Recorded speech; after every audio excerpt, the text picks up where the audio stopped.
the Nok culture, Central Nigeria. One day I was interviewing a professor. This professor was in Jos. Because we were talking of a engineering argument, I was saying, what if we could maybe talk about how the Nok people constructed? What is the standard of construction there among the Nok culture thousands of years ago? This is in Nigeria. Because the Nok culture would be discovered by the Dutch coming to Nigeria, no? But there are a lot of professors in Nigeria, there are a lot of experts in Nigeria who can write books about it.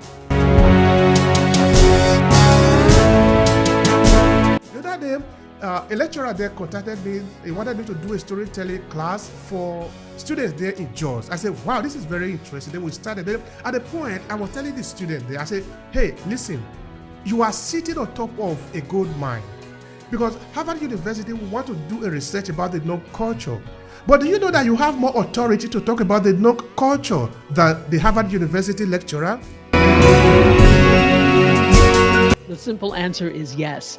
I think that it comes with understanding, as you said, that we are the ones who can most adequately tell our stories. Everyone else is just an unobtrusive observer who comes in and says what they think, right? Even if they're saying it through through interviews, through the eyes of people in the culture, we still understand the culture and we can use media in order to tell our stories. But it comes with, number one, understanding that there is value in the culture.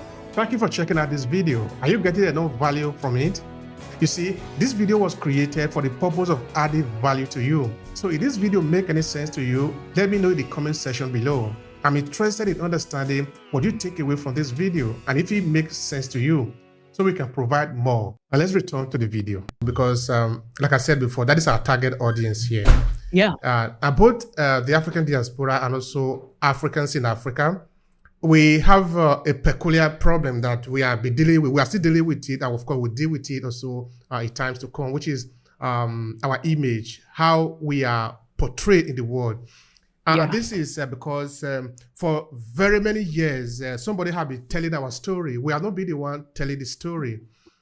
And the consequence of this is that we are used to saying, oh, they didn't represent us. Like, they didn't tell our story. They didn't tell it enough. They didn't show us, no?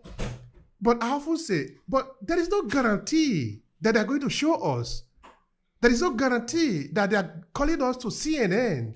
There is no guarantee that when they do the film, they're going to show the best part of you because they are the one telling the story.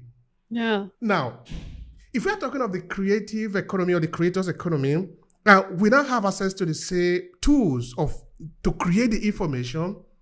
Is it possible that we can use it to shape our narrative so that we show what we want to show? The images that represent us, that promote our dignity, that say, you know, in Africa is literally filled with stories that in Nigeria, okay, let's talk of Nigeria, for example. The Nok culture, Central Nigeria. One day I was interviewing a professor. This professor was in Jos. Because we were talking of engineering argument, I was saying, what if we could maybe talk about how the Nok people constructed? What is the standard of construction there among the Nok culture thousands of years ago? This is in Nigeria. Because the Nok culture would be discovered by the Dutch coming to Nigeria, no? But there are a lot of professors in Nigeria, there are a lot of experts in Nigeria who can write books about it. The other day, a lecturer there contacted me. He wanted me to do a storytelling class for students there in Jos. I said, wow, this is very interesting. Then we started. At the point, I was telling the student there, I said, hey, listen, you are sitting on top of a gold mine. Because Harvard University want to do a research about the Nok culture. But do you know that you have more authority to talk about the Nok culture than the Harvard University lecturer? Because the Harvard University lecturer is coming from the United States to come and do a story about the Nok. But you are here. The Harvard University lecturer is going to write that story using the voice of they. But you are going to write the story using the voice of we, ours.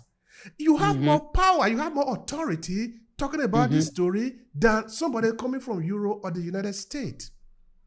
Of course, I'm just talking of the Nok culture. We have, the country is full of story. The world of Benin is one of the wonders of the world.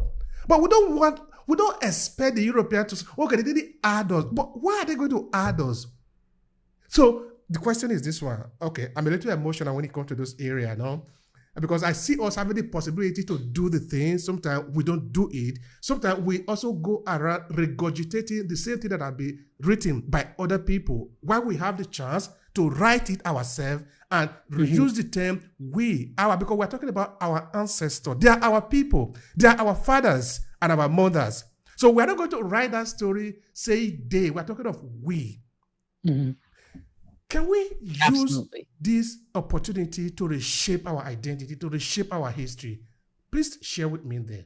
Yes. Number 2, being educated as to such, in that there is value in the culture and value in us telling our stories. Number 3, knowing how to storytell effectively in a way that people can consume the culture and we can get paid for that consumption. And then number 4, you talked about that you were speaking to a group of students. Well, what are the professors in these universities doing in terms of teaching that storytelling? Every single field needs that storytelling aspect. There should be storytelling in the sciences, obviously storytelling in the creator economy, et cetera, et cetera. You could go all the way through everything. And for especially African countries and African cultures, plural, stories to be told effectively, it has to be told by Africans. But if you don't know how to tell a story, it's not going to work. And so there needs to be that aspect, as trite as it may seem, that aspect of storytelling needs to be in every curriculum so that we understand how to tell those stories effectively. And then the next thing, number 5, is like, why are we waiting for a CNN or whatever? That's the whole reason I'm doing something like starting a network, because I refuse to beg anybody to put my things on. And I know my stuff is good. So I'm not begging you. I don't, bigotry is not a word, but I made it up, so I use it. I'm not with the bigotry. So I refuse to beg anybody for the opportunity. We now have opportunity. There's no excuse. YouTube, social media, you can start a network. There's no excuse. You don't have to wait for one of the big networks or one of the big outlets to give you an opportunity to say something. You can say it without them. So it's also realizing that. Thank you so much for that. I like that courage. That is powerful. We need it. You see, there is something peculiar. I'm not trying to over-celebrate Nigeria in respect to other African countries, but of course, we can see that we have done it a number of times. We have proven it, no? You see, I wrote a book in 2010. The book is titled Underdevelopment in Africa, My Hands Are Clean. The book, basically, the thesis was that as Africa, we need to take responsibility for what is happening. We cannot simply say something is happening in Africa, it is the fault of other people. No. You see, even to the point of being a slave, you have a role to play there too. You can end it if you want.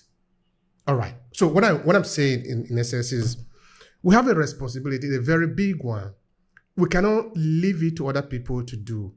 I see a countless amount of African academia who still remain in the same line of doing the same thing that have led them to where they are, and they pass it down to other people. One day, I was interviewing a scholar in the US. They were talking about, because I'm really very passionate about these things. So we're talking about life and legacy. So we're talking about Du Bois and Carnegie Wilson. These are, of course, very important personalities in African American history. They were talking about their line. They were talking about Du Bois, of course, getting education in. Hi, and thank you for checking out this short clip from Obehi Podcast. I'm Obehi Egwu, the host of the Obehi Podcast. This short clip was created from a full episode where we dive deep into this conversation. To see the entire video, all you need to do is to click on the link in the description of this video. Now, while you are there, I want to share something with you quickly. Are you a purpose-driven entrepreneur? I mean, do you want to cut across the noise and attract the right audience, leveraging the power of storytelling? Now pay attention.